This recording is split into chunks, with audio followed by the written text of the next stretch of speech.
and join us for our next guest.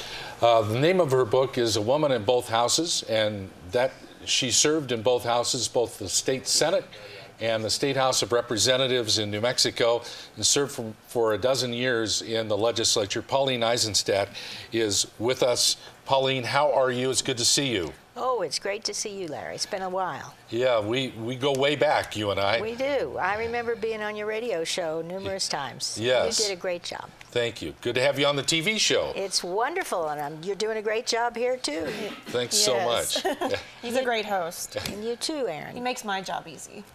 I see. You were the first woman to serve in both the Senate and the House. Yes, yes. In what order did you do it? I did first in the House. Uh-huh. And I served there for about 8 years. I served on the House Appropriations and Finance Committee. I was elected to be caucus chair. And during the time I was in the House, I was also elected to be on the board of directors for the National Conference of State Legislators. Oh, wow. That's amazing. So what do you think you probably learned the most while you were in the legislature? Could you pinpoint something? That's a big question. Or what was a big challenge while you were there? The big challenge for me was to accomplish something. Mm-hmm. And I think oftentimes women have a little different approach than my male colleagues. I was most interested in the public policy, so if I saw a problem, I wanted to fix it. There were a lot of things that I did, a lot of issues I worked on, so it was a wonderful experience, and I feel like I accomplished a great deal through the many years. So what prompted you to write it all down in a memoir?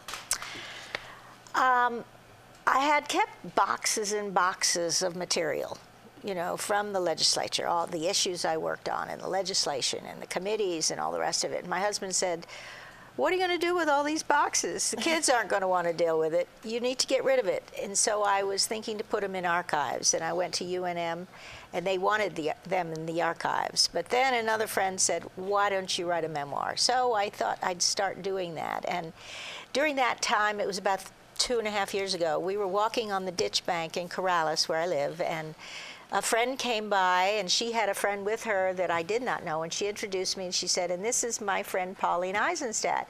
And the woman said, "Oh, that name sounds familiar."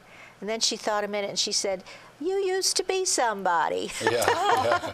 So the book, I generally, when I give lectures and talks, I hold the book up and I say, "And this is what I used to be." So it seemed like I was either going to throw away all that material or archive it, or maybe put it together so that I could help other people who were going to be starting to be active in politics. Mm-hmm. I hope the book, it helps people understand how to run a campaign.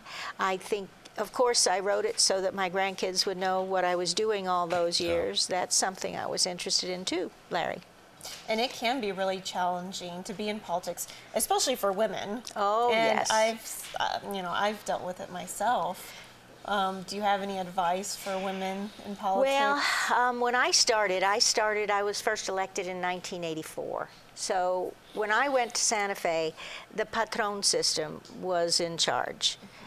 Margaret Mead describes the Patron system as the person in the community in the early colonial period here who had either the most cattle, the most sheep, the most money, the one who could read and write. That was a patron.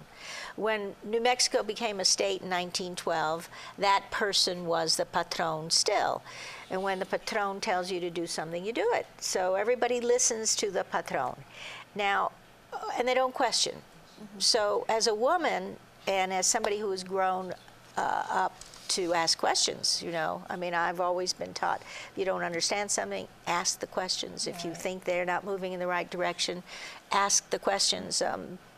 That's not something that was easy to adapt to. So I had to learn. I had a lot of challenges as a woman, but I had to learn to go along so that I could get their help when I needed it to pass legislation from my colleagues, the males primarily, but also I wanted to change things a little bit. So I had the challenge of getting along and doing things so that I could accomplish something, as well as moving it in another direction. Mm-hmm. So as a female, when I started, there were not many women. There were about, I had some notes. Anyway, I think there were about less than maybe 12% females out of the entire legislature, House and Senate. And in 2010, the last time I was looking at this, there were about 30%. So it's changed. And more women need to be running for office and achieving their goals so that we will have women sitting at the table. You have to be sitting at the table if you want to make a difference, as you are. And as you are. What about any regrets that you may have had during your legislative career? Well, you know, I worked on so many issues. I worked on the Paseo del Norte Bridge. There's a whole story I describe in the book. I introduced ethics legislation 3 sessions in a row. I introduced and passed anti-terrorism legislation. I did a lot on energy legislation. I introduced and carried and passed hate crime legislation, teaching of evolution. Some of these things I did not pass, but I got the ball started. You know, you sometimes don't pass something in the first session. You have to bring it back, you know, and have them understand what it is that you're doing. Do I have any regrets? I don't have any regrets about what I did and what I tried to accomplish and what I did accomplish. I think, I mean, we all have regrets about the fact that New Mexico is such a poor state. I wish that there weren't so many abused children. I wish that we had more money to deal with some of these issues. I would have hoped that by now we would have had more of a technology embedded in our economic system so that there would be more jobs here. That's what I had hoped would happen. I retired about in 2000, so there have been things moving along since, but you know, let me tell you a funny story. When I started in the House, I served on the House Appropriations and Finance Committee, and that's where the major purpose of a legislator is to deal with the budget. You know, that's who gets what. It's job number one. It's job number one, exactly. Where does the money go? Who gets the majority of it? Does it go into education? Does it go into tax rebates? You know, where does it go? How is it divided? So in House Appropriation, one of my new friends, I was brand new, came over and said, "What are you doing tonight?" I said, I don't know. What should I do? Don't leave the room after 5 o'clock. And what he said is, don't drink anything, don't eat anything, because if you have to go to the bathroom, you're going to lose whatever you want. If you're not in the room, you lose. So what I learned is, you know, the largest bladder wins. Funny. I should note that your book won the 2012 New Mexico-Arizona Book Award for Politics. Yes. And just won an award from the New Mexico Press Women's Association. Wow. Yes. Congratulations. Thank you. I'm very excited about that. That's amazing. Do you want another funny story? Sure. A short one, yes. Yeah. Okay. In 1988, in the House of Representatives, you know, we always break the ice and try and laugh, and we have the tree, the New Mexico State tree, the New Mexico State insect. I mean, there were numbers of these things that I voted on when I was there. So one of the Democrats introduced a book for the state, a piece of bill legislation for the state cookie. The bizcochito is what he wanted.